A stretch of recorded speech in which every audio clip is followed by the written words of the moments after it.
ઉત્કર્ષ, તું અહીંયા મારા રૂમમાં શું કરે છે? દર વખતે વાત કરવા શબ્દોનો સહારો લેવો જરૂરી નથી. શાંત થઈ જા. ચાલ મારી સાથે બહાર આવ.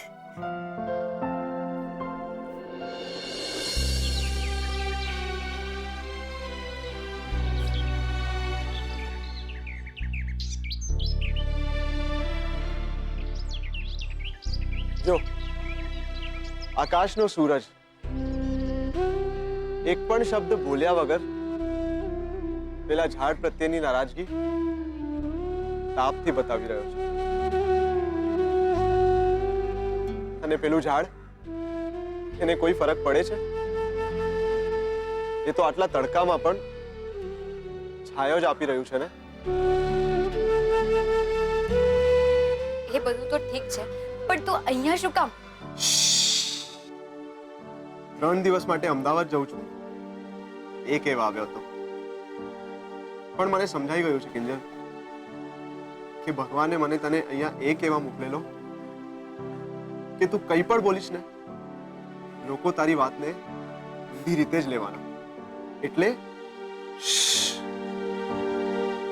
પણ અમદાવાદ પાછો આવીને કહું તો ચાલશે? પણ ઉત્કર્ષ, મમ્મી 3 દિવસ માટે ચોટીલા ગઈ છે અને તું હવે અમદાવાદ જઈશ. આવામાં કોઈ ઇમરજન્સી આવી ગઈ તો ઠીક છે, હું સાથે છું એ સમજીને રાખી લે આ રૂમાલ. ને હું જ્યારે પાછો આવું ને ત્યારે મને આ રૂમાલ તારા આંસુઓથી ભરેલો નહીં પણ તારી હિંમત સાથે ફરકતો દેખાવો જોઈએ. ને આમ પણ ભીમજી અદાના શબ્દોમાં તો તું બારવટે ચડી જ છો ને, તો પછી ફરકવા દે તારા વટનો વાવટો.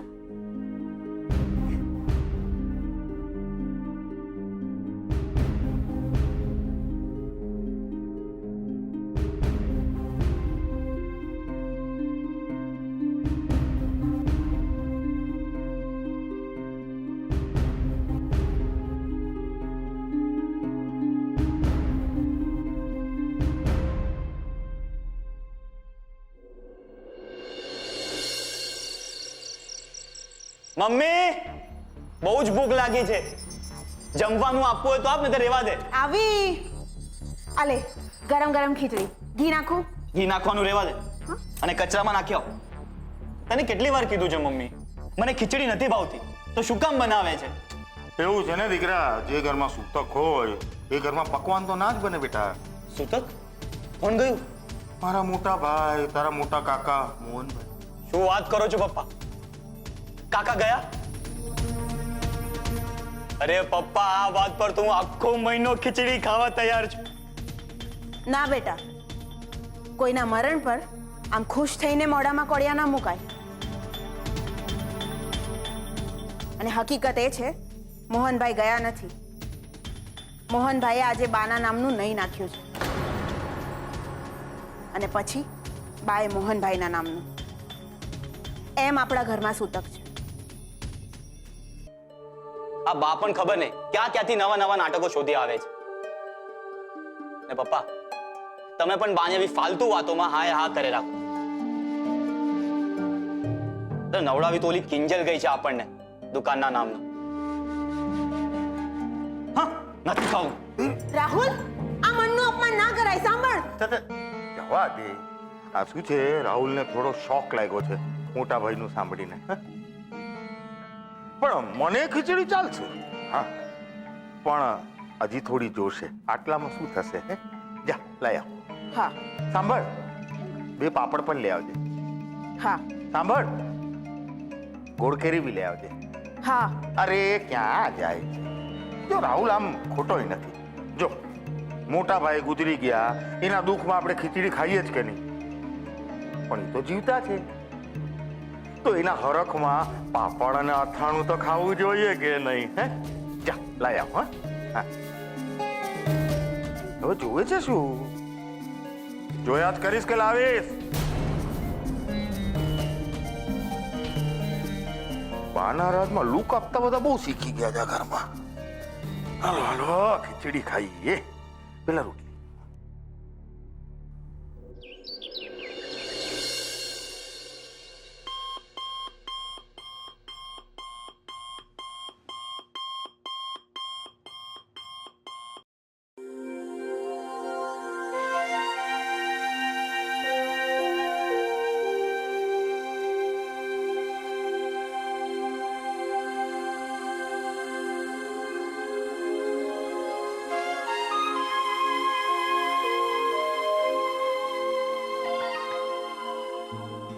ને હું જ્યારે પાછો આવું ને ત્યારે મને આ રૂમાલ તારા આંસુઓથી ભરેલો નહીં પણ તારી હિંમત સાથે ફરકતો દેખાવો જોઈએ.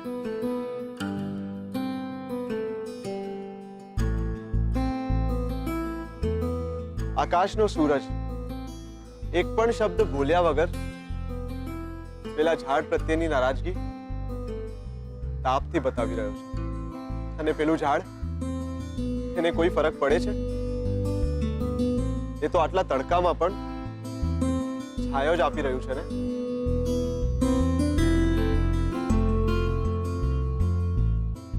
ઉત્કર્ષ સાચું જ કહે છે. હવે વાવટા ફરકાવાનો સમય આવી ગયો.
પપ્પા,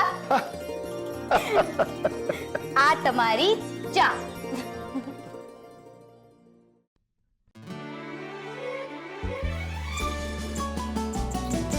દીકરી તો ટેકો છે, દીકરી તો દોસ્ત છે, દીકરી જ્યાં હોય એ ફળિયામાં મોજ છે. અચ્છા, ઉડે પટકાય ફરી ઉડે છે હામથી, પ્રેમમાં પાડે તો શું પપ્પા? પ્રેમમાં પડે તો જાય છોકરાઓ કામથી. એલઈડી નહીં એ તો ટમટમ તોફાનસ છે, દીકરીનું અજવાળું સમજે તે માણસ છે. રંગ સાહસનો આંખોમાં ભર્યો, રંગ સાહસનો આંખોમાં ભર્યો, દીકરી વાલનો દરિયો, દીકરી ભાલનો દરિયો, દીકરી વાલનો દરિયો.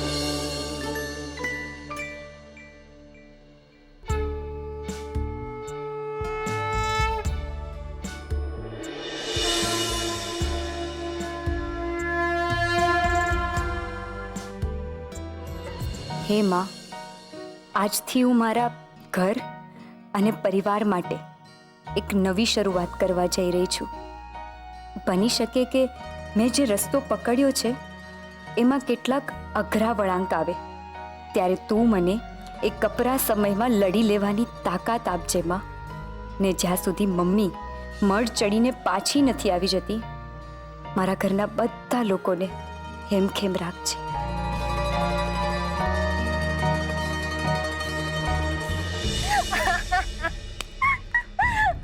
ઓ માય ગોડ, બસ બસ, હવે વધુ નહીં સંભળાવ, નહીં તો હસી હસીને મારું પેટ દુખી જશે.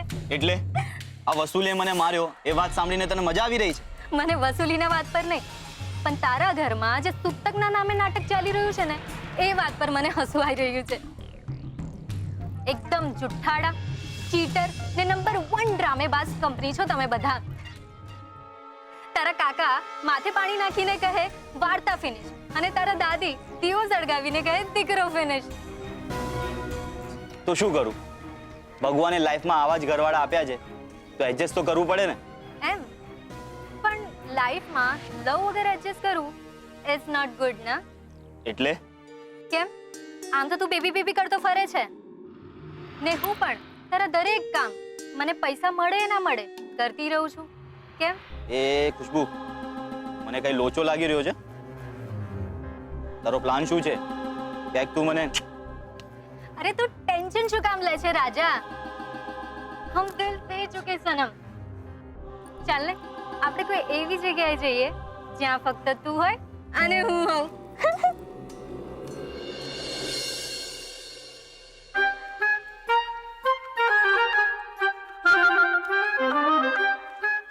ગુલાબ, અહીંયા આવ. શું કરતો તો? સાફ સફાઈ. એમ ગંદા કપડાથી દુકાન ગંદી ના થાય. કિંજલબેન, ચૂપ. ચલ નીકળ, નીકળ અહીંયાથી. પણ કિંજલબેન, આ તમે કેવી વાત કરો છો? મેં શું કર્યું છે? અને હું દુકાનનું નુકસાન કરાવીશ? અરે ગલ્લાના સોગન ખાઈને કહું છું, મેં કઈ ખોટું નથી કર્યું. સોરી સોરી, તારું મોઢું જો. હવે હું તો મસ્તી કરતી હતી, ડરી ગયો ને? પણ હા, દુકાન તો તારે છોડીને જવું જ પડશે. પણ કિંજલબેન, તમે આવું કેમ કહો છો? અરે હું વગર પગારે પણ કામ કરવા તૈયાર છું, પણ મને આમ કાઢી ના મૂકો. અરે સાહેબનો બહુ ઉપકાર છે મારા ઉપર. આજે જો હું 4 ચોપડી પણ ભણી શક્યો છું ને, તો એ માત્ર તમારા પપ્પાના કારણે. પ્લીઝ મને આમ જવાનું ના કહો. ગુલાબ પ્લીઝ, આમ હાથ જોડવાની જરૂર નથી તારે. જ્યારે આ દુકાન રાહુલ સંભાળતો હતો ત્યારે તે ફક્ત મારા શબ્દોને માન આપીને રાહુલનું અપમાન સહન કરી લીધું હતું. એટલે તું આમ હાથ નહીં જોડ. અને હા, હું દુકાન છોડીને જવાનું એટલે કહું છું કેમ કે મમ્મી ચોટીલા ગઈ છે અને પપ્પા એકલા છે. એટલે તું જા અને પપ્પાનું ધ્યાન રાખ. જા. તો એમ કહો ને, આ ચાલ્યો. પણ કિંજલબેન, તમે આ દુકાન એકલા કેવી રીતે સંભાળશો? ગુલાબ, હું સંભાળી લઈશ, તું ચિંતા ના કર. હા, તું જા અને પપ્પાનું ધ્યાન રાખ. જા. સારું.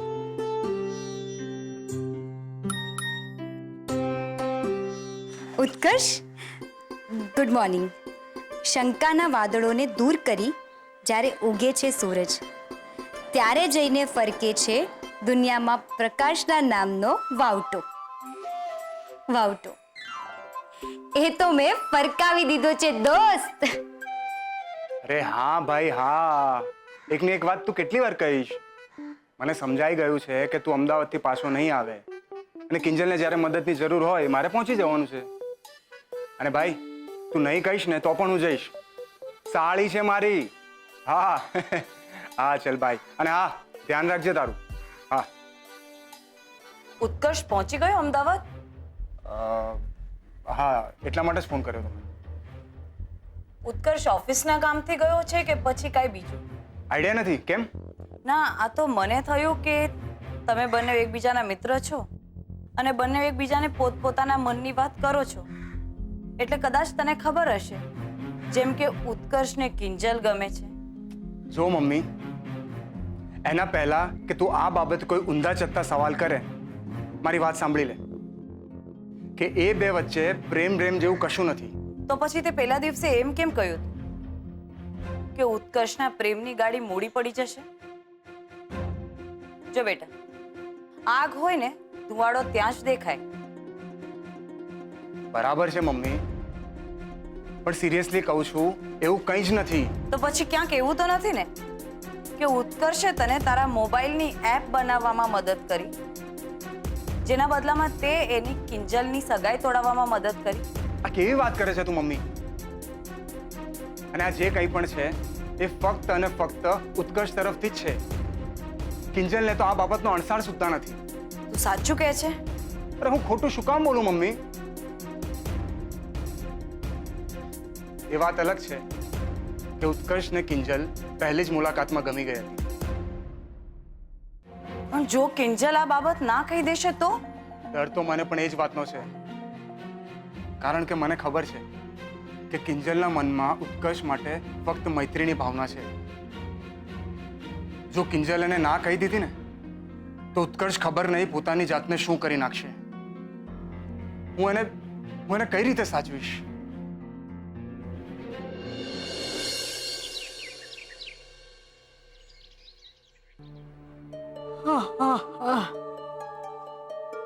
હારું ઊંઘે નથી આવતી. ક્યાંથી આવે? પૈસા કોક લઈ તો નહીં ગયું હોય ને, કોઈ લઈ તો નહીં ગયું હોય ને. અરે એવા ટેન્શનમાં ઊંઘે નથી આવતી. ઘડીક તો એમ થાય છે કે પૈસા લાવીને રાહુલના હાથમાં ધરી દઉં તો પાછું એમ થાય કે આ રાઘવ અને રાહુલ બે જણાએ હામાં સવાલ કર્યા કે આ 5 લાખ આવ્યા ક્યાંથી? તો શું કહું? લોટના ડબ્બામાંથી? અરે 5 લાખ કે રેઢા થોડી પડ્યા છે કે લોટરી લાગી ગઈ અને મળી ગયા. અરે લોટરી છે લાગી કરી. હાલ ભવાની, કાલ સવારે જોઈ અને લોટરીની ટિકિટ ઘર ભેગી કરું અને પછી ઝૂમ. પણ અટાણે જઈને જોઈ આવું કે મારું અમેરિકાનું સપનું કેમ તો છે ને.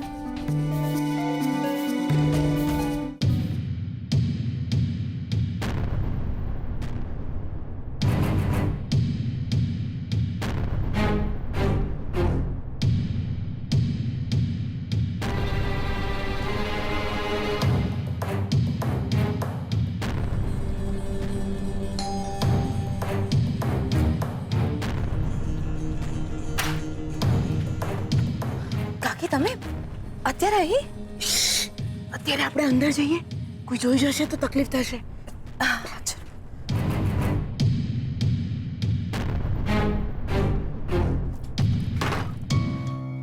કાકી, મને હતું જ કે તું વાંચતી હોઈશ, એટલે વિચાર આવ્યો કે તારી માટે કોફી લઈ આવું. થેન્ક યુ કાકી, પણ તમારે આવું સાહસ નહોતું કરવું જોઈતું. તમને તો ખબર છે ને, અમે નાતબાર છીએ. પણ મારા મનની બહાર થોડા છો. આ તો સાંજે મંદિરેથી પાછી આવતી હતી ત્યારે ગુલાબે મને કહ્યું કે ભાભી તો માડીને મળ ચોટીલા ગયા છે. એટલે વિચાર આવ્યો કે કોફીને બહાને તને મળતી આવું અને પૂછતી આવું કે બીજું કંઈ જોઈતું કરતું હોય તો આ જ રીતે લેતી આવીશ રાત્રે. બસ કાકી, આ કોફીમાં બધું જ આવી ગયું. પૂરી રાત ભણવાનો પાવર પણ અને તમારા આશીર્વાદ પણ. એ તો સદાના માટે છે જ ને. સારું, ચાલ હવે હું જાઉં, નહીં તો કોઈ જાગી જશે તો તકલીફ થશે.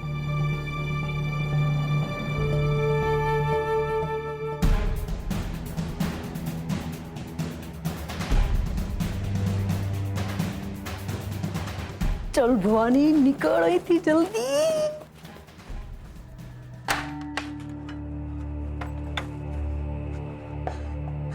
બંધ કર, બહારનું બંધ કર.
બા અહીંયા તુલસીકારા પાસે શું કરે છે?